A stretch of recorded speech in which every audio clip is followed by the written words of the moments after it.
Te damos la cordial bienvenida a tu programa Palabras de Vida Eterna, un programa donde aprenderás paso a paso el conocimiento de la Biblia. Esta vez compartiremos la epístola del apóstol San Pablo a los Colosenses. Pablo a los Colosenses. Colosenses 4. Amos, haced lo que es justo y recto con vuestros esclavos, sabiendo que también vosotros tenéis un amo en los cielos.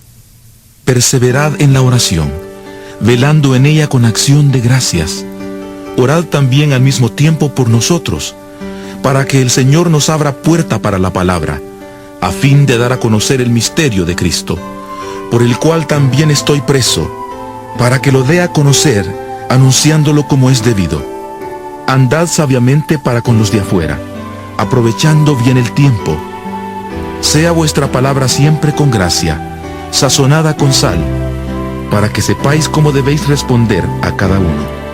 Todo lo que a mí se refiere, os lo hará saber Tíquico, amado hermano, y fiel ministro y consiervo en el Señor. Os lo he enviado a vosotros para esto mismo, para que conozca lo que a vosotros se refiere y conforte vuestros corazones. Lo acompaña Onésimo, amado y fiel hermano, que es uno de vosotros. Todo lo que acá pasa, os lo harán saber. Aristarco, mi compañero de prisiones, os saluda, y también Marcos, el sobrino de Bernabé, acerca del cual habéis recibido instrucciones. Si va a visitaros, recibidle. También os saluda Jesús, el que es llamado Justo. Estos son los únicos de la circuncisión que me ayudan en el reino de Dios y han sido para mí un consuelo. Os saluda Epafras, el cual es uno de vosotros, siervo de Cristo. Él siempre ruega encarecidamente por vosotros en sus oraciones, para que estéis firmes, perfectos y completos en todo lo que Dios quiere.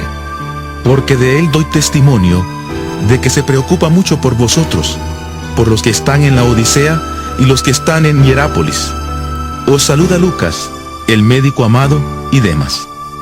Saludad a los hermanos que están en la Odisea, a Ninfas y a la iglesia que está en su casa. Cuando esta carta haya sido leída entre vosotros, haced que también se lea en la iglesia de los laodicenses, y que la de la Odisea la leáis también vosotros. Decid a Arquipo, mira que cumplas el ministerio que recibiste en el Señor. Esta salutación es de mi propia mano, de Pablo. Acordaos de mis prisiones. La gracia sea con vosotros. Amén. Colosenses capítulo 4, ¿no? Primeramente vamos a leer un poquito de lo que habíamos visto la vez pasada, un repaso rápido. Por ejemplo, del versículo 18 dice: casada está sujeta a vuestros maridos como conviene en el Señor. Entonces es importante que las casadas se sujeten a su marido. ¿Qué quiere decir eso?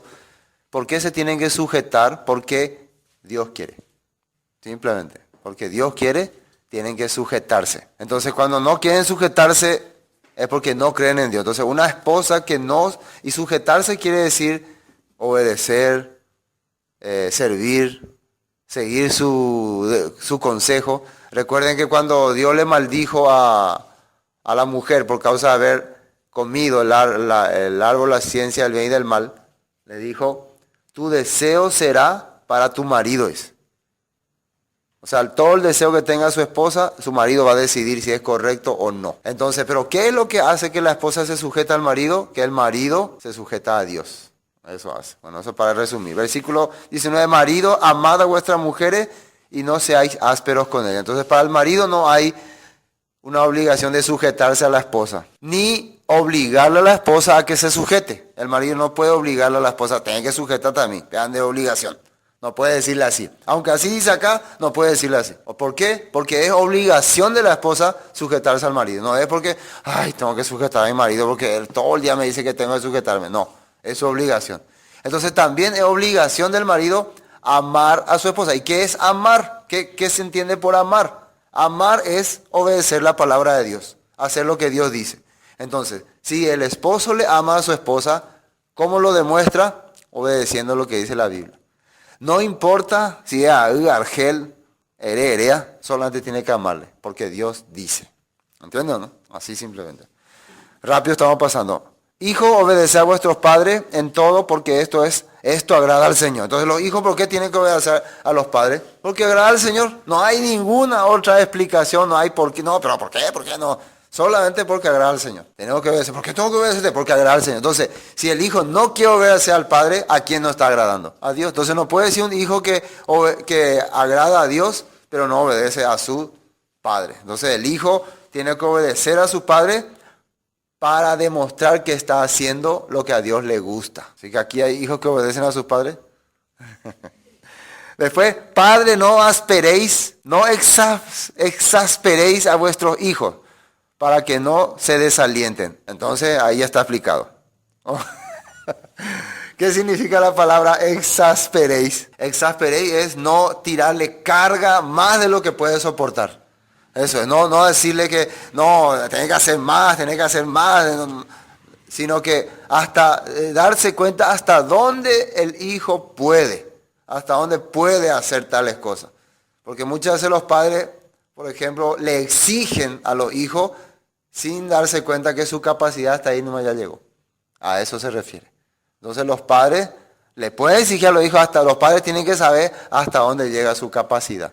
Eso tiene que ser. Para que no se desalienten, sino, porque si vos le exigís al hijo que haga algo que su capacidad no va a llegar y él intenta pero no lo logra y después le baja la caña por eso, ¿qué le pasa? Se desalienta. En vez de querer aumentar, disminuye más. Eso significa. Y esto es lo que habíamos hablado la vez pasada. Versículo 23, y todo lo que hagáis, hacerlo con corazón como para el Señor y no para los hombres, sabiendo que del Señor recibiremos recompensa de la herencia, porque a Cristo el Señor serví. El que nos reunamos cada martes para orar, nosotros hacemos porque estamos obligados o realmente estamos haciendo para el Señor. Eso tienen que pensar cada uno. Realmente piense. Yo realmente me obligan a reunirme acá. Si fuera por mí preferiría no estar, o estoy haciendo porque para el Señor estoy haciendo. Entonces acá dice, todo lo que hagáis, hacedlo como de corazón, como para el Señor y no para los hombres. Entonces cuando la gente va a servir para los hombres, se quiere mostrar a los hombres. De acuerdo al ambiente va a ser. La reunión, según Jesucristo, ¿cuánto debe ser máximo? ¿A partir de cuándo se puede hacer la reunión? 2. 2 o 3, porque uno no puede hacer una reunión. Bueno, voy a compartir con la pared, no se puede, ¿no? Pero a partir de 2 ya se puede hacer una reunión. Y si hay 3, 4, 5, 6, ya es una reunión. Entonces la persona que piensa que las reuniones donde hay mucha persona, está equivocado, está haciendo para los hombres. Ustedes ya tienen que saber eso. Donde 2 o 3 se reúnen en mi nombre, quiere decir con mi corazón, ahí estaré yo. Aunque se reúnan 1000 personas con corazón altanero, orgulloso, vanaglorioso, Dios no está ahí. Ahí está. Bueno, ahora empezamos capítulo 4.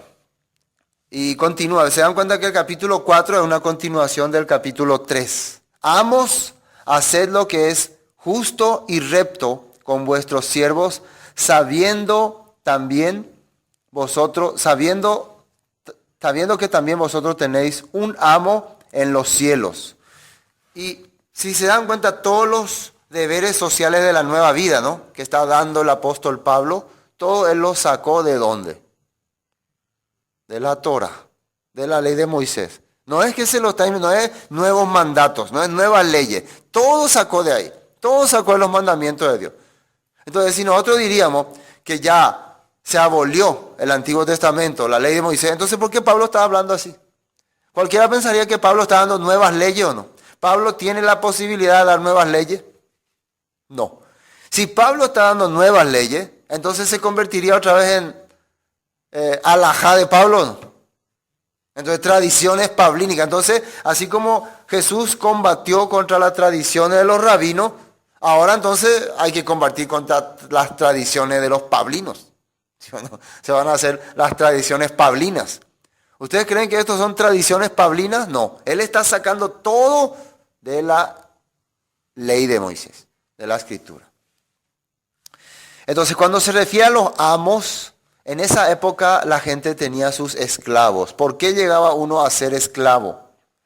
Otra vez, esta información, ¿dónde encontramos? En la Torá otra vez. Una persona cuando trabajaba para alguien o hacía préstamo de alguien y no podía pagarle más, ya pasó, ya no puede más pagarle, entonces la ley decía que tenía que quedarse como esclavo. ¿Entienden? ¿No? Por ejemplo, Jacobo pidió prestado de mí 100 millones y tiene el plazo para pagar, me dijo que en un año, y le hago firmar yo un papel, en un año te iba a pagar todos tus 100 millones que me prestaste. Está bien, trato hecho. En el papel dice que si no me paga todo, él y su familia van a ser mis esclavos. Así está. Trato hecho, así se firmaba. Llegó el un año. No me puede pagar. Entonces, ¿qué se tiene que hacer? ¿Qué dice el contrato? Tiene que ser esclavo. Entonces, automáticamente pasa a ser esclavo él con toda su familia. Ahora, los esclavos, ¿hasta cuándo podían ser esclavos? ¿Toda la vida? 6 años nomás. No es que toda la vida van a ser esclavos. 6 años tiene que trabajar. Sin... algunos parece que le salía más barato. Cuando es esclavo se te hace más barato, pero se tache, le sale más barato. Entonces, durante esos 6 años, él era esclavo. Entonces, imagínense, vamos a pensar, atiendan, miren cómo es la mentalidad de Dios. Si, por ejemplo, Jacobo prestó de mí 100 millones, pero no puede pagarme, entonces ahora tiene que ser esclavo. Realmente, yo puede ser que sea una persona que tenga un montón de esclavos. ¿Necesitaría más esclavos? Yo lo que necesito, ¿qué es? Mis 100 millones, no. Pero él no tiene para pagarme, entonces le hago como que trabaje conmigo como esclavo. Entonces, ¿voy a querer tratarle mal o no? ¿Voy a querer aprovecharme de él o no? Porque voy a querer como vengarme o no. ¿Voy a querer o no voy a querer hacer eso? Voy a tratar. Entonces, muchas veces ocurría estas cosas. Entonces yo empiezo a tratar mal, a menospreciarle porque no me pagó. A eso se está refiriendo Pablo cuando dice, amos, hacer lo que es justo y recto con vuestros siervos. Trátenle como corresponde a un siervo. Y si uno quiere saber cómo corresponde, tiene que ir a la Torá. ¿De dónde voy a sacar, por ejemplo, ya que Pablo está dando esta orden, por ejemplo, dice, amos, haced lo que es justo y recto con vuestros siervos. ¿De dónde voy a sacar lo justo y recto para hacer con él? ¿Quién me va a decir cómo es lo justo y cómo es lo recto? La ley de Dios. Justo es hacer las cosas legal, el trabajo en toda su legalidad. No extorsionarle. Por ejemplo, no darle un trabajo que es más de su capacidad. No cargarle, no, porque debe ser a ella, ¡póngala! No así. Como normalmente hace la gente, ¿no? Quiere abusar del más débil o no. Siempre el que tiene plata, el que gana mucho dinero, quiere abusar del más débil o no. Eso es la característica en el mundo, ¿no? Quiere pagarle menos y hacerle trabajar más. Porque piensa que tiene el derecho de esclavizarle. La Biblia está mencionando que eso no se debe hacer. ¿Entienden? Entonces, ese era en ese tiempo. Ahora, ¿cómo se aplicaría esto en nuestro tiempo? ¿Quiénes serían los amos acá?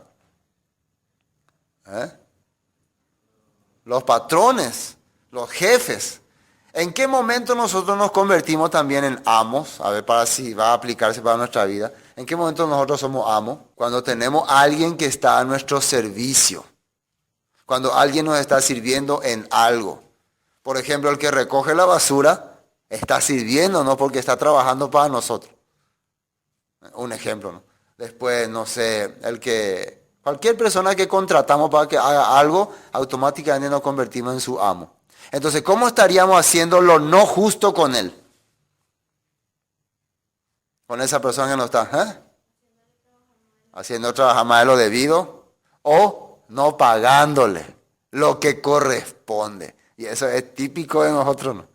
No, ya puede ser, va a tomar, no puede. Entonces, eso es lo típico de nosotros, ¿no?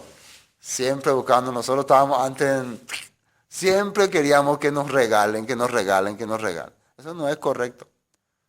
Ustedes tienen que saber, por ejemplo, si usted haría en el trabajo, ¿cómo le gustaría que se le sirva? ¿Le gustaría que se le pague lo correcto o que se le vaya sacando menos, se le corte? ¿Cómo le gustaría? Así tienen que ser. Entonces, de la misma manera nosotros tratamos a las personas. También, si un día nos toca tener empleados, Saber que hasta qué hora puede trabajar, qué capacidad tiene. No porque es empleado, darle más trabajo. ¿Sí? Tenés que conocer eso. Esto todo se relaciona, todo está escrito en la Torah de Dios.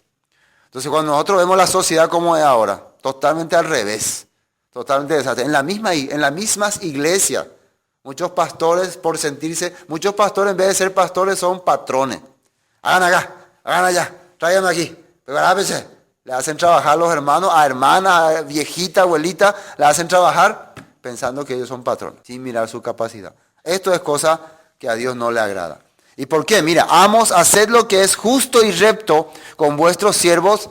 ¿Por qué? Sabiendo que también vosotros tenéis un amo en los cielos. Nosotros también somos empleados, somos siervos de nuestro amo que está en los cielos. Después, versículo 2. Perseverad en la oración, velando en ella con acciones de gracia. ¿Qué significa esto? Perseverad en la oración. La palabra perseverar, ¿cómo se entiende aquí? ¿Cómo se entiende perseverar? ¿Qué es perseverar? Siempre tener una etapa de oración constante con los hermanos. Y fíjense que el apóstol Pablo, vamos a leer después, primero dice perseverar en la oración, velando en ella con acción de gracia. Acción de gracia quiere decir sin dejar, por ejemplo, una de las acciones de gracia es la reunión. No se puede decir, el famoso que digo, no, yo siempre oro por usted, hermano, siempre, yo estoy orando. ¿Escuchan siempre el famoso? Estoy orando por usted, estoy orando. ¿Y cómo se sabe eso? Y él me dice que está orando, por ejemplo, cuando a mí, y por todos los hermanos también. Esa es oración. Señor, te doy gracias por mi salud, por mi vida y por todos los hermanos que no me acuerdo, pero por todo. Él piensa que está orando, ese no es acción dice, de gracia. Quiere decir que reuniéndote, hablando con otro, invitándole a otro, así como estamos haciendo nosotros. Cuando esto nosotros un día dejemos de hacer, cuando digamos, no, ya, la oración no tiene más importancia, ahí ya fracasamos ya. Fracasamos verdaderamente. Pablo entendía que los hermanos eran fuertes cuando se reunían para orar. Cuando tenían el momento de oración, se reunían para orar, en acción de gracia. Ahí tenían fuerza. Cuando no podían reunirse para orar, fracasaban. Por más teoría, y escuchen muy bien, teoría, doctrina, herea, interpretación de la Biblia, conocimiento, que haya y exista, si no tenés la fuerza para reunirte con otro a orar, te vas a debilitar. Y recuerden que Jesús mismo, cuando iba a ir a orar delante de su Padre, ¿qué le dijo a sus discípulos? Quédense a dormir acá mientras yo voy a orar. ¿Qué les dijo que hagan? Queden aquí y velen en oración, para no caer en tentación. Así le habla. ¿Y ellos qué hicieron? Se durmieron. Se durmieron porque no le parecía importante el momento que estaba ahí aconteciendo. No podían sentir el mismo corazón que tenía Jesús. Por eso. Entonces es muy importante. Ahora miren lo que dice. Perseverad en la oración, versículo 2, velando en ella con acción de gracias. Velar es como estar siempre despierto, siempre atento, en movimiento constante. Orando también al mismo tiempo por nosotros. Y esto es importante. ¿Para qué Pablo quería que los hermanos de Colosas oren por ellos? Y si uno está en la cárcel, preso, por ejemplo, si nosotros estaríamos en la cárcel, preso, ¿qué oración le pediríamos a los hermanos? ¿Para salir o no? ¿Qué le pediríamos a ustedes? Por favor, oren para que yo pueda salir pronto de la cárcel. ¿Sí o no? Y todavía si está en un lugar que no da gusto, sí. Pero fíjese usted, Pablo, ¿qué le pide para orar? Orando también al mismo tiempo por nosotros, para que el Señor nos abra la puerta para la palabra, a fin de dar a conocer el misterio de Cristo, por el cual también estoy preso. ¿Por qué pide Pablo que se ore por él? Para que yo pueda salir de la cárcel, hermano, para mi situación. Por favor, orana por mí, pastor, porque iba a ir a ese porte. Para eso piden. No sé, creo que hasta hoy en día nadie me llamó para pedirme a orar para que se abra las puertas, para que se predique más la palabra en su barrio, en su zona o en su ciudad. Casi nadie. Si alguien me llamó para orarle para eso, no me acuerdo. Por ahí me llamó, pero no me acuerdo. Todavía no siento yo que haya alguna persona que necesita que en su barrio se abra la palabra. Entonces, una pregunta. Si nosotros creemos todo lo que el apóstol Pablo dice, nosotros estamos seguros de que Pablo era un predicador de Jesucristo, un mensajero verdadero, y él está pidiendo para que oremos, para que se abran las puertas, para llevar la palabra. ¿Esto es verdad o no? ¿Esto es verdad o no? Lo que Pablo está pidiendo es verdad o no, si creemos que él es siervo verdadero de Dios. Es verdad. Él no está pidiendo que se ore para salir de la cárcel, sino para que la palabra se extienda. La pregunta otra vez, ¿será que Dios cumplió su oración? ¿Por qué estamos compartiendo esta carta? ¿Qué les parece? ¿Cuántas personas han recibido la gracia leyendo esta carta? Él oraba para que, a pesar de que yo estoy preso aquí, a pesar de que no tengo capacidad de ir a predicar, que la palabra no frene y se anuncie, ¿qué cosa? Los misterios de Cristo. Entonces, hermano, el corazón de la persona tiene que ser que se solucione su situación, que se solucione su problema. Su oración tiene que ser que se solucione, que se abra la palabra, que se extienda la palabra. Y si eso ocurre, entonces su problema se soluciona. Entonces, cuando uno ora, tiene que orar no pidiendo que la situación cambie, sino pidiendo que su corazón cambie. Cuando el corazón de uno cambia, la situación ya no se ve más como problema. Pero cuando el corazón no cambia, aunque la situación esté bien, siempre va a parecer mal. Por eso ustedes se van a dar cuenta que no hay problema, pero para la gente siempre hay situación. No puedo. No cambió todavía su corazón. Vamos a leer último este versículo otra vez. Orando también al mismo tiempo por nosotros, para que el Señor nos abra puerta para la palabra a fin de dar. Y vamos a ver otra vez, aunque ya hemos visto mucho, pero vamos a hacer otra vez un resumen relámpago de esta palabra. Versículo 3. A fin de dar a conocer el misterio de Cristo, por el cual también estoy preso. ¿Por qué Pablo estaba preso? Colosenses capítulo 4, versículo 3 estamos leyendo. ¿Por qué estaba preso? Dice que porque él estaba dando a conocer el misterio de Cristo. Vamos a ver cuáles son los misterios de Cristo. Misterio de Cristo. Número 1. Rescatar por medio de la salvación. Nosotros teníamos que ser rescatados a través de su muerte. Eso para nosotros hoy no es un misterio, ¿no? Pero en esa época era algo, ¿qué extraño, era raro. Que alguien tenía que morir para ser rescatado de las garras de Satanás, de las garras del diablo, del mundo contaminado. Eso era algo misterioso, muy extraño.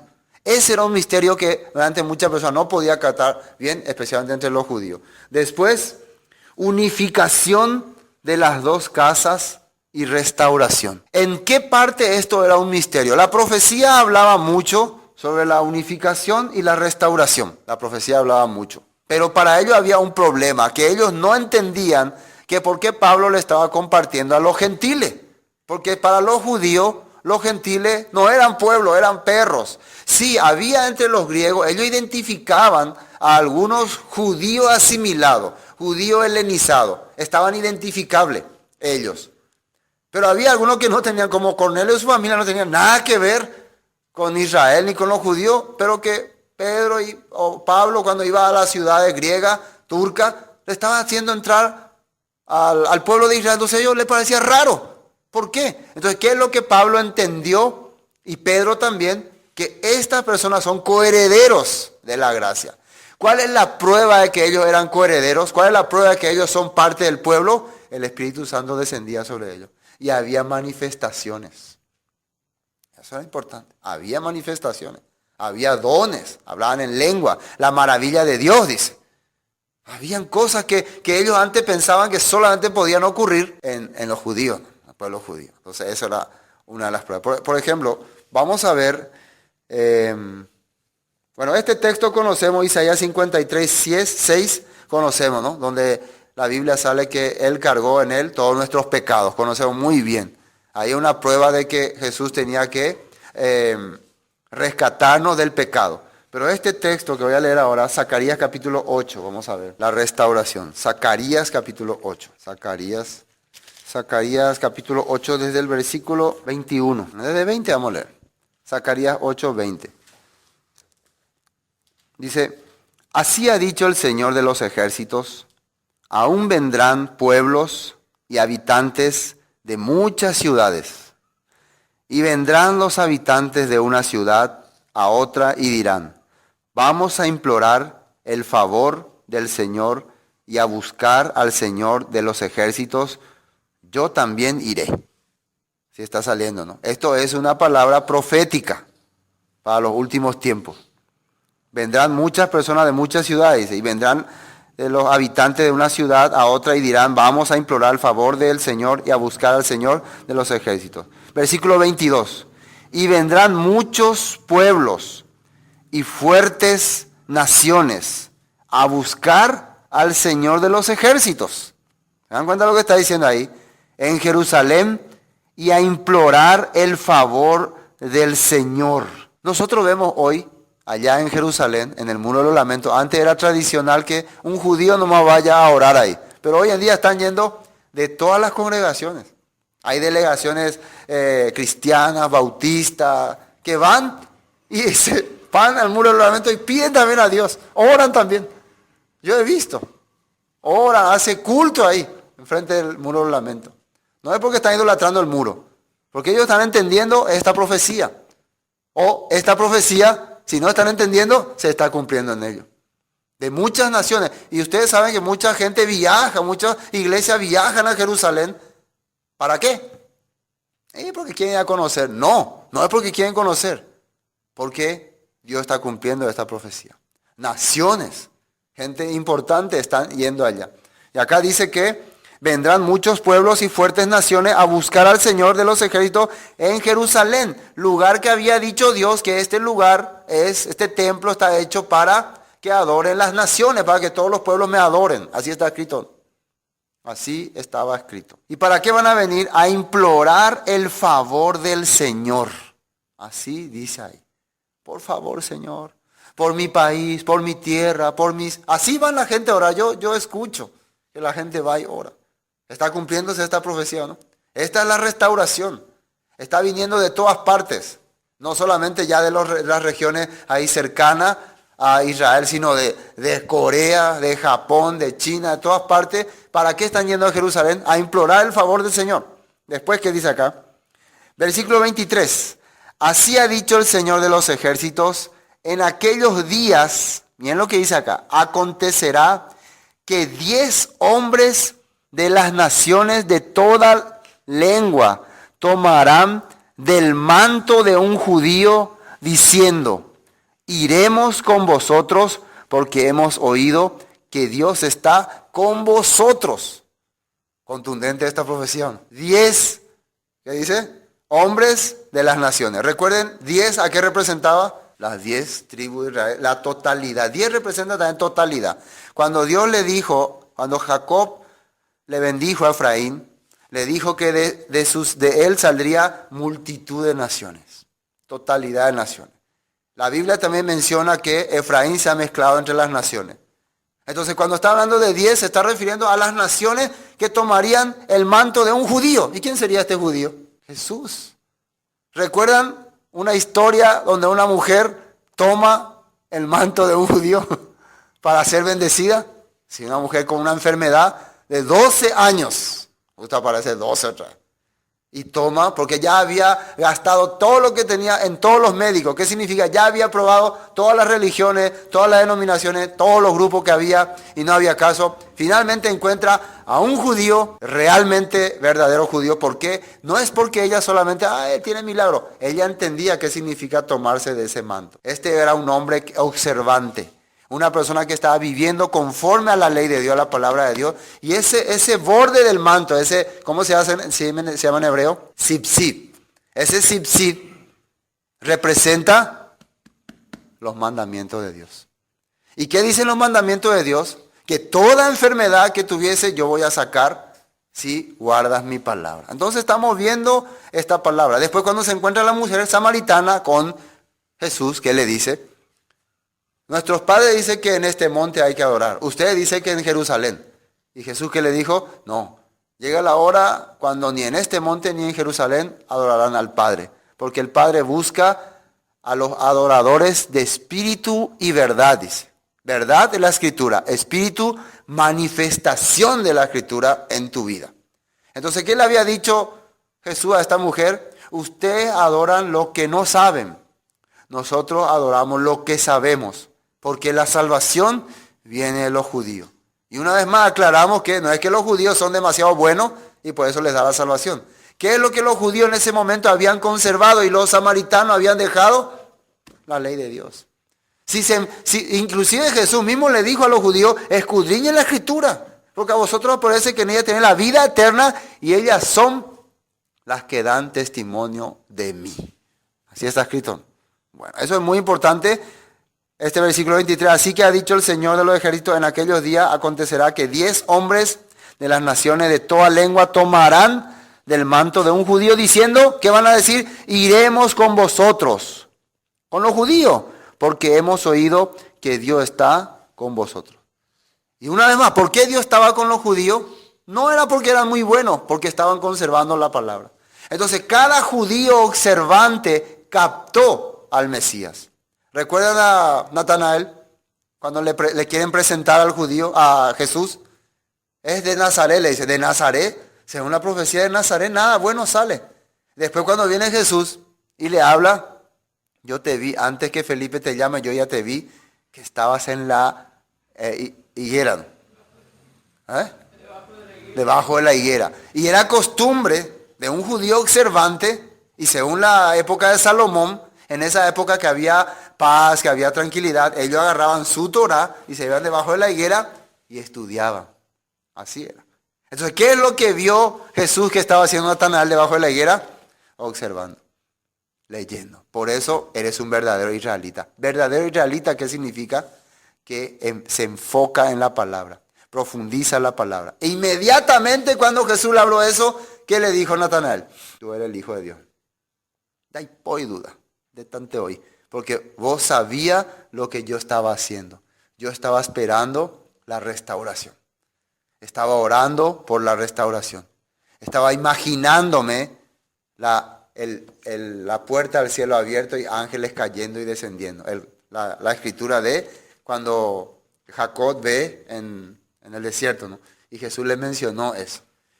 De todas estas cosas es para aclarar lo que la Biblia dice, el misterio de Jesucristo. Un tema más, aquí en Hechos capítulo 26. ¿Por qué Pablo estaba preso? Fíjense lo que Pablo le dice a testimonio. Versículo 4, 26, 4. Mi vida pues desde mi juventud, la cual desde el principio pasé en mi nación, en Jerusalén, la conocen todos los judíos, los cuales también saben que yo, desde el principio, si quieren testificarlo conforme a la más rigurosa secta de nuestra religión, viví fariseo. Y ahora, y fíjense lo que dice el 6, y ahora por la esperanza de la promesa. Habíamos leído la promesa, habíamos leído la esperanza del mundo y de los israelitas. Que hizo Dios a nuestros padres, soy llamado a juicio. Y si vamos a ver cuál esperanza, hay muchísima esperanza en la Biblia. De restauración, de promesa, muchas cosas hay que Dios dice que va a restaurar. Versículo 7. Promesa cuyo cumplimiento esperan que han de alcanzar. ¿Quiénes? Nuestras 12 tribus, sirviendo constantemente a Dios de día y de noche. Por esta esperanza, oh rey Agripa, soy acusado por los judíos. ¿Quiénes esperan la esperanza de Dios? Los gentiles normalmente esperaban la esperanza de Dios. No. Las 12 tribus de Israel esperan la esperanza. Entonces, cuando esta esperanza va hacia el mundo, quiere decir que la esperanza de las 12 tribus de Israel está llegando al mundo y ahí se cumple la palabra que Dios le dijo a Abraham, en tus simientes serán benditas todas las naciones. ¿Se entiende o no? Ahí se cumple todas las naciones. Los gentiles no esperaban la restauración de Israel. ¿Ustedes piensan que en aquel tiempo los egipcios, los turcos, esperaban la restauración de Israel? ¿Los romanos? No. Ellos no esperaban. Pero al irse sin semilla de Israel por el mundo, entonces ahí sí hay esa esperanza, aunque ellos no sabían. Yo no sabía que había una esperanza para mí, hasta que el Espíritu de Dios llegó hasta ellos y empezaban a verse las señales. Entonces, por eso él estaba predicando estas cosas. Y los judíos, ¿por qué le atraparon? Porque los judíos no querían que esta esperanza salga de la frontera. Coañan de Guarante. Esto es para nosotros nomás. ¿Por qué ustedes están transmitiendo a esta gente inmunda? Entonces, por eso estoy preso, porque estoy transmitiendo la esperanza. Entonces, lean Génesis capítulo 12, la esperanza que Dios le dio a Abraham para todas las naciones. En todas partes está escrito todas las naciones. Ahí en Zacarías que leímos, de un judío se van a tomar 10 varones de todas las naciones. Y vendrán y dirán, tú tienes la verdad, iremos a adorar contigo al Dios verdadero. Todo era profecía que Pablo estaba cumpliendo. ¿Se entiende, no? ¿Y qué era esta esperanza? Versículo 8, ¿qué se juzga entre vosotros? Cosa increíble, que Dios resucite a los muertos. La resurrección, él estaba predicando. La resurrección. Los judíos pensaban que la resurrección era algo netamente para ellos. ¿Sabían? Que inclusive había pensamiento que ellos creían que un gentil moría y como un animal desaparece. Así ellos pensaban. Termina ya. Pero que Pablo venga y le diga, no, esta gente tiene el mismo espíritu en nosotros. Eso para ellos era algo terrible, algo como para no creer. Bueno, volvamos a Colosenses. Bueno, podemos entender entonces este versículo 3, 4.3, Colosenses 4.3, misterio de Cristo, ¿ya cuál es? Por el cual también estoy preso. Ahora sabemos por qué estaba preso. Él estaba predicando que Cristo vino y padeció por nuestros pecados, nuestras transgresiones, que a través de Cristo va a ser restaurado las 12 tribus de Israel y Él es la resurrección, primicia de la resurrección. Versículo 4, para que lo manifieste como debo hablar. Bueno, para entender otra vez este versículo 3 que decía, orando también al mismo tiempo por nosotros, para que el Señor nos abra las puertas. Entonces, el motivo de nuestra oración, ¿cuál tiene que ser? Una vez más repito. Por favor, Señor, bendíceme, que me vaya bien en todos mis negocios, por favor. Sí, está bien. Pero Pablo, estando en la cárcel, preso, no oró por él, no pedía oración por él, pedía oración para que esta palabra avance, que no pare. Este evangelio que estamos transmitiendo hasta hoy se difunda. Y yo creo que Dios le oyó su oración porque esta carta llegó hasta este tiempo, hasta nosotros. Para que lo manifieste como debo hablar. Versículo 5. Andad sabiamente para con los de afuera, redimiendo el tiempo. Sabiamente para con los de afuera, algunos entendieron que es para los que no están presos. No, se refiere a los que no están en la palabra. A la gente que todavía no conoce la palabra. Y si dices sabiamente, no es que te vaya a decirle, oh mundano, te vas al infierno, estás perdido. No, sino sabe conversar con esa persona, sabe ganar su corazón, sabe realmente hacerle entender la importancia de la palabra sin ofenderle. Eso es sabiamente. Usar nada más de sabiduría para predicar a la persona. Siempre se dice estas cosas, ¿no? Andina de juego, yo veo a mucha gente, por ejemplo, baja la caña, se van a ir al infierno, malditos. Pablo no predicaba así. Y después dice, andad sabiamente para con los de afuera, redimiendo el tiempo. Y redimir es, se entiende también como perdonar, o rescatar, o pagar, o comprar. Así se entiende. Entonces Jesucristo, por ejemplo, a nosotros nos redimió. ¿Es así o no es así? ¿Qué hizo entonces? Nos redimió, Pagó por nosotros. Hizo una transferencia por nuestras deudas. Entonces, si Pablo dice que redimamos el tiempo, quiere decir que él quiere que este tiempo que estamos viviendo deje ganancias. Que lo aprovechemos para algo. Si vos comprar el tiempo, es para aprovecharlo para algo. Hay en alguna manera actualmente en que se compra el tiempo. Por ejemplo, en el teléfono, para usar el teléfono, ¿qué compramos? ¿Compramos tiempo o no? Tanto tiempo para usar, para poder hablar, compramos tiempo y nos sirve. Entonces vamos a dar unos textos que hablan de esto. Proverbios capítulo 4. Proverbios capítulo 4. Miren lo que dice aquí. Proverbios capítulo 4. Versículo 18. Mas la senda de los justos, y justo significa la persona que vive conforme a la palabra, es como la luz de la aurora. ¿Qué es la luz de la aurora? Esa mañana que empieza a salir. Así es, ¿no? Que va en aumento hasta que el día es perfecto.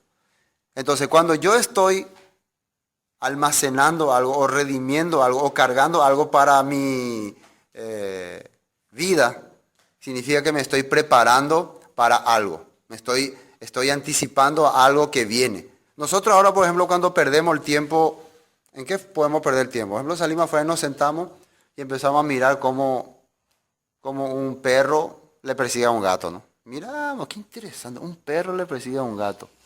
Así, pasó 1 minuto, 2 minutos, 1 hora, media hora. De ese tiempo, ¿cuándo recuperamos otra vez? No recuperamos. O cuando pasamos discutiendo, bla, bla, bla, bla, bla, bla, bla, bla, bla, bla, bla, bla, bla, bla, bla. Ese tiempo que estábamos perdiendo ahí, ¿cuándo recuperamos otra vez? No. Pero cuando estamos haciendo lo que ahora estamos haciendo, estudiando, aprendiendo, escudriñando la Escritura, conociendo más sobre ese reino que va a ser eterno, ¿qué estamos haciendo? Estamos comprando el tiempo. No sé si me captan lo que quiero decir. Estamos almacenando algo que me va a ser provechoso. Este tiempo es como ahorrarse algo, ahorrar tiempo para Dios.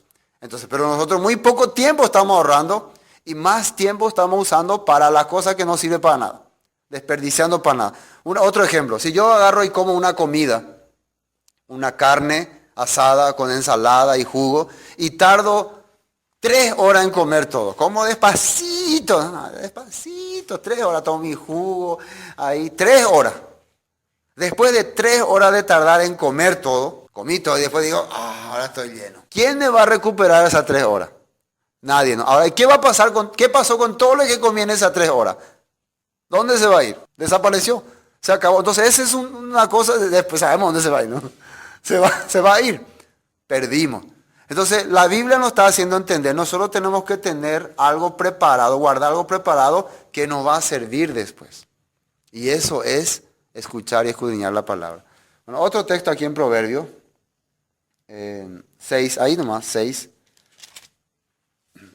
versículo 23. Dice, porque el mandamiento es lámpara y la enseñanza es luz y camino de vida las reprensiones que te instruyen para que te guarden de la mala mujer, de la blandura de la lengua de la mujer extraña. ¿Qué está diciendo el rey Salomón que es el mandamiento? Lámpara y la enseñanza es luz. Entonces, lo que nosotros estamos almacenando y guardando en nuestra vida es algo que nos va a permitir caminar, andar y poder pasar las dificultades, que son el mandamiento y la enseñanza. Esto quería leer aquí. Eclesiastés capítulo 12. Eclesiastés capítulo 12. Miren lo que dice ahí. Y esto es un consejo también, ¿no? Para la juventud, pero más se trata de el tiempo. Los textos de Proverbios vimos que el camino del justo y lo que representan los mandamientos. El camino del justo es como la aurora que va amaneciendo. O sea, cuando vos caminás en justicia, no es que te va viniendo la noche, sino que va amaneciendo en tu vida, va siendo un día claro. Y los mandamientos hacen que vos puedas caminar con sabiduría. Pero miren lo que dice acá, Eclesiastés capítulo 11, vamos a leer, versículo 9. Capítulo 11, versículo 9. Alégrate, joven, en tu juventud, y tome placer tu corazón en los días de tu adolescencia, y anda en los caminos de tu corazón y en la vista de tus ojos, pero sabe que sobre todas estas cosas te juzgará Dios. Quita pues de tu corazón el enojo y aparta de tu carne el mal, porque la adolescencia y la juventud son vanidad. No es que el joven es una persona vana, sino que en su vida muchas cosas que está pensando o proyectando van a pasar así de volada, rápido.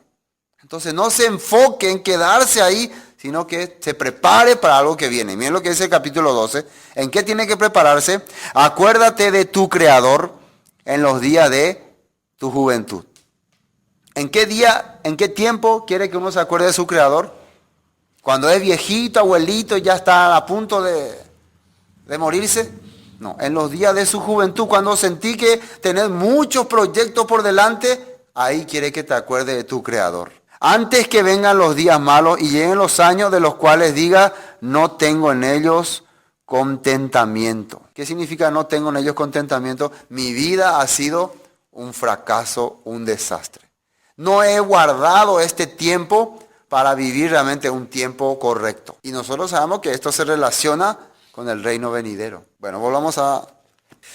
Bueno, entonces entendemos, versículo 5, andad siempre sabiamente con los de afuera, redimiendo el tiempo, preparándote para realmente el día que viene, compartiendo con la gente, o sea, aprovechando la oportunidad que te da Dios, esta oportunidad de reunirnos, de compartirle la palabra a una persona, o sea, no perdiendo el tiempo, se puede decir eso, no usando el tiempo en cosas vanas, cosas que no va a dar provecho. El que vos le comparta a una persona la palabra, ¿es pérdida de tiempo?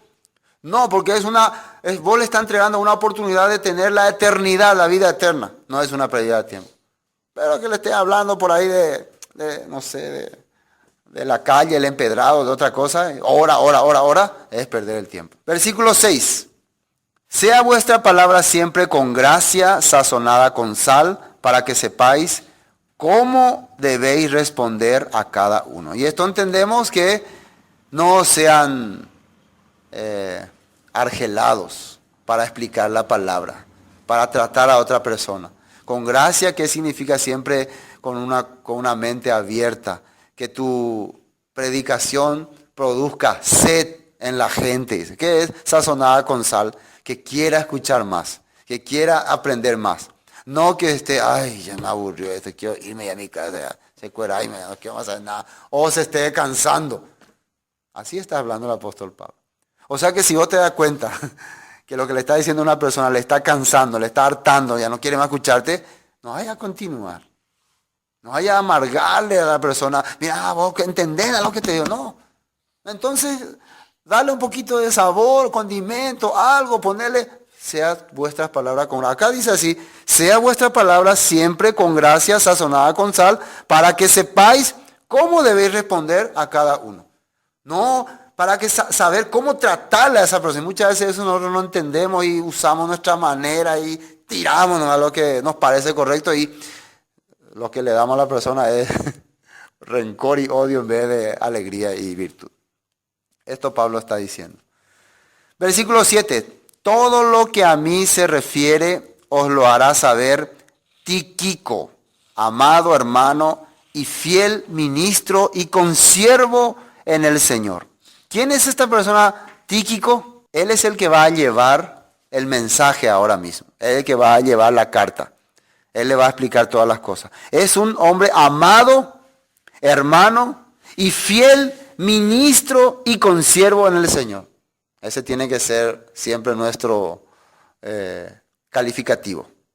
Así nos tiene que calificar Dios siempre. Amado, hermano, fiel y ministro y consiervo en el Señor. El cual he enviado a vosotros para esto mismo, para que conozca lo que a vosotros se refiere y conforte vuestros corazones. Alguien le va a acompañar a Tíquico. ¿Quién le va a acompañar? Onésimo, amado y fiel hermano, que es uno de vosotros. Todo lo que acá pasa os lo hará saber. ¿Y quién era este hombre Onésimo? Era una persona que por haber cometido un delito fue a la cárcel, fue enviado a la cárcel. Su jefe era Filemón. Él cometió un delito y le enviaron a la cárcel. Y en la cárcel él conoció al apóstol Pablo y aprendió la palabra y se hizo fiel colaborador del apóstol Pablo. Después llegó su tiempo de salir libre y Pablo le envía con Tíquico y Onésimo para que vuelvan a Colosas y traigan esta carta. Él también traía una carta después, una carta para su amo. Fíjense cómo Pablo se refiere a cada una de estas personas. Onésimo, amado y fiel, hermano que es uno de vosotros, todo lo que acá pasa os lo hará saber. Versículo 10, Aristarco, otro nombre, mi compañero de prisiones os saluda. Y Marcos, el sobrino de Bernabé. Sabemos quién era Marcos, ¿no? El que escribió también la carta de Marcos, el que al principio, cuando fueron el primer viaje misionero, Pablo y Bernabé, él se fue con ellos con toda confianza y después a la mitad se cansó, se aburrió, regresó. En el segundo viaje él quiso acompañarle de nuevo, pero Pablo no quiso. Entonces hay una pequeña discusión entre Pablo y Bernabé, un desacuerdo.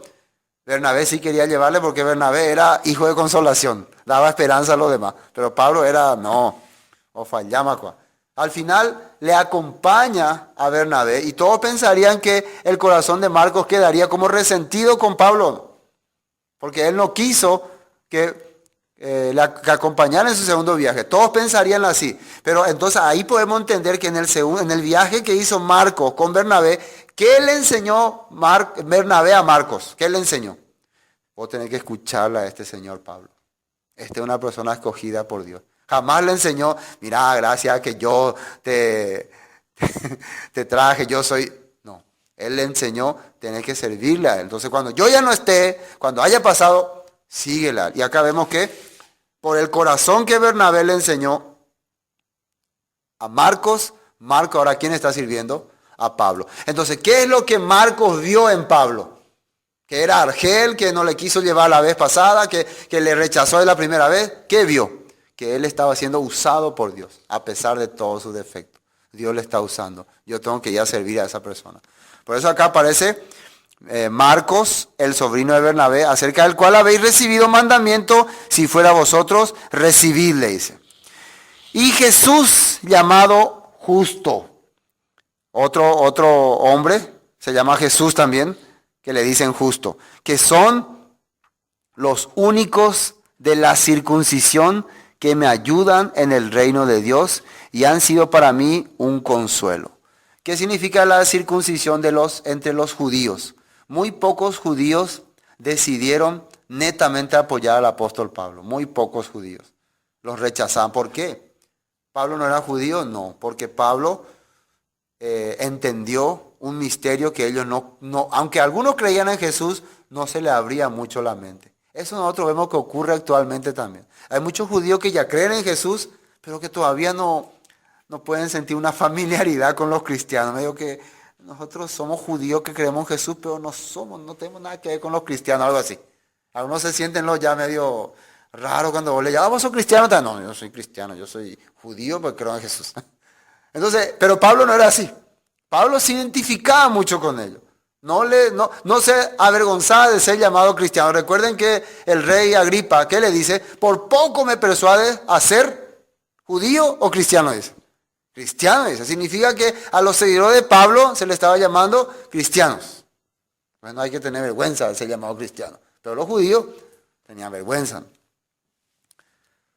Después, son los únicos de la circuncisión que me ayudan en el reino de Dios y han sido para mí un consuelo. Os saluda Epafras. Epafras es el que fundó la iglesia en Colosas, que escuchó con Pablo y después vino y compartió. Y ahora él fue el que llevó la noticia de cómo estaba la situación ahí en Colosas, ¿no? Él informó todo, así estamos allá, nos están hablando aquí estas personas. Y Pablo por eso, guiado por Epafras, toda la información que le dio Epafras, él empieza a compartir. Ahora os saluda Epafras, el cual es uno de vosotros, dice, siervo de Cristo, siempre rogando encarecidamente por vosotros en sus oraciones, para que estéis firmes, perfectos y completos en todo lo que Dios quiere. Y yo no creo que este es un decir nomás. Epafras también está orando. No, Pablo observaba a Epafras. Ay, mi pueblo está ahora con mis hermanos allá en Colosas, se reunía con los hermanos para orar por la situación en Colosas para que los hermanos no estén débiles. ¿Será que acá también se reúnen algunos por ahí a orar para que tengamos fuerza? Eso es lo que nosotros tenemos que aprender cada día, ¿no?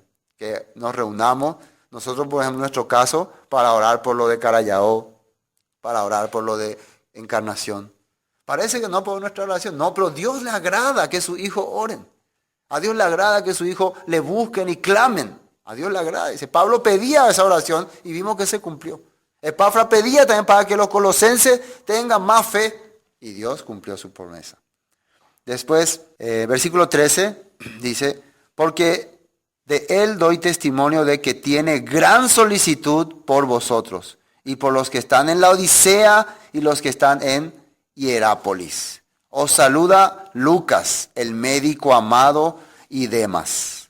El médico amado es. ¿Por qué Pablo tenía un médico a su lado? Muchas veces cuando había un enfermo grave, paralítico, Pablo oraba y se curaban. ¿Sí o no? Pero en esta ocasión Muchas enfermedades Pablo tenía, pero Dios no le curaba. Dios no le sanaba. Al revés hizo Dios. ¿Qué le dio? Le dio un médico. En aquel tiempo solamente las personas importantes tenían un médico a su lado. La gente millonaria, la gente especial, los reyes, gobernadores, son los que tenían médico a su lado. Entonces, ¿qué hizo entender Dios a la gente? Este es mi servidor, es importante para mí, está trabajando por mi reino, tiene que tener ahí su médico, que esté al lado de él. Y Lucas le trataba a Pablo sus enfermedades, sus dolencias. Esta es la pregunta que muchos hacen. ¿Por qué Pablo no oraba y se curaba? Porque Dios no quería, porque Dios Dios le dijo, bástate mi gracia. Está contento con mi gracia y sigue adelante. Entonces ese era como el aguijón, dice la Biblia, que Pablo tenía. Entonces, a pesar de toda la palabra, los milagros que él hacía, él no se curaba. Él no. Él necesitaba la ayuda de un médico. Con eso también comprueba que el hombre puede tener también una enfermedad y ser utilizado por Dios. No es que podemos decir que la enfermedad es una maldición que Dios te trae, no. Puede ser una manera que Dios está haciendo para utilizar tu vida y que vos no puedas sentirte alguien especial, sino que realmente cada día busque la gracia de Dios. Y Pablo testifica sobre eso en la Biblia. Entonces Dios le pone a este hombre, Lucas, como médico amado. Ahora aparece también Demas. Lucas, el médico amado, y Demas. ¿Quién era Demas? Según algunos textos, Demas era un fiel colaborador del apóstol Pablo, dice, fiel discípulo. No me recuerdo muy bien dónde está escrito eso. Segunda Timoteo capítulo 4, versículo 10. Vamos a mirar un poco ahí, segunda Timoteo. Vamos a ver un poco de este Demas, un poquitito, si nos sobra tiempo, aprender. Acá, segunda Timoteo capítulo 4. Acá dice... Segunda Timoteo capítulo 4, solo versículo 10. Porque Demas me ha desamparado, dice.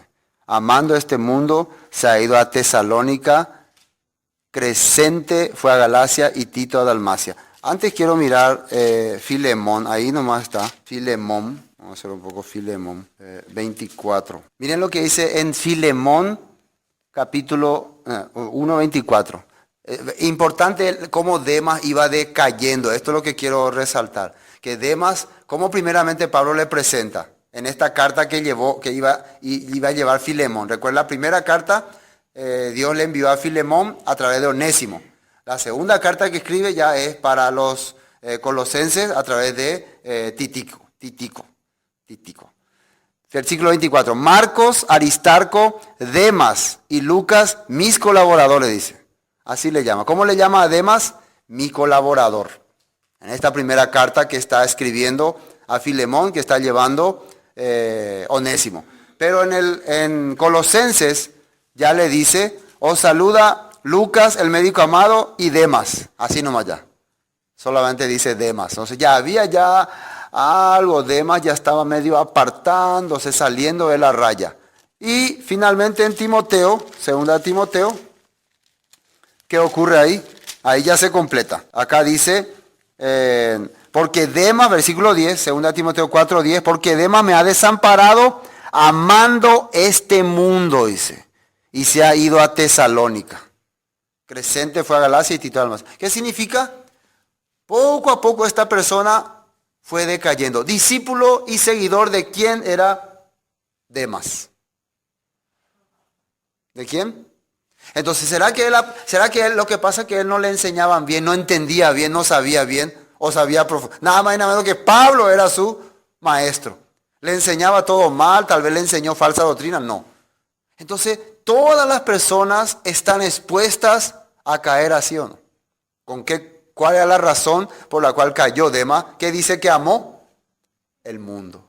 Cuando empezaba a mirar el mundo, cuando te empieza a gustar el mundo, tenés la probabilidad de caerte. ¿Y cómo empieza uno a amar el mundo? ¿Saben cómo? Abandonando el estudio de la palabra. Cuando ya le da poco valor, poco tiempo, cuando ya no redimí el tiempo para la palabra, entonces tu corazón se va aumentando para el mundo y el resultado es que te vas amando el mundo. Y van a ver ustedes, a medida que pase el tiempo, van a ver cuántas personas van a amar el mundo y le van a ver después ahí, por ahí caminando y pidiendo, orá por mí, pastor, orá por mí, pastor. Así nada. Oren por mi hermano, oren. Pero es un decir nomás. Eso es lo triste. Cuando terminemos este libro de Colosenses. Os saluda Lucas, el médico amado, versículo 14, y demás. Saludad a los hermanos que están en la Odisea y a Ninfas y a la iglesia que está en su casa. ¿Se dan cuenta cómo se formaban las iglesias en ese tiempo? Un hermano, una pareja, un matrimonio, una familia decidía, hagamos acá en nuestra casa una reunión. Y se reunían, a ella le llamaba iglesia. ¿Qué es iglesia? Los que se apartaron del sistema, del mundo, y ya empezaba. ¿Cuántas iglesias puede haber si las personas tuvieran ese corazón? Muchísimas. Versículo 16.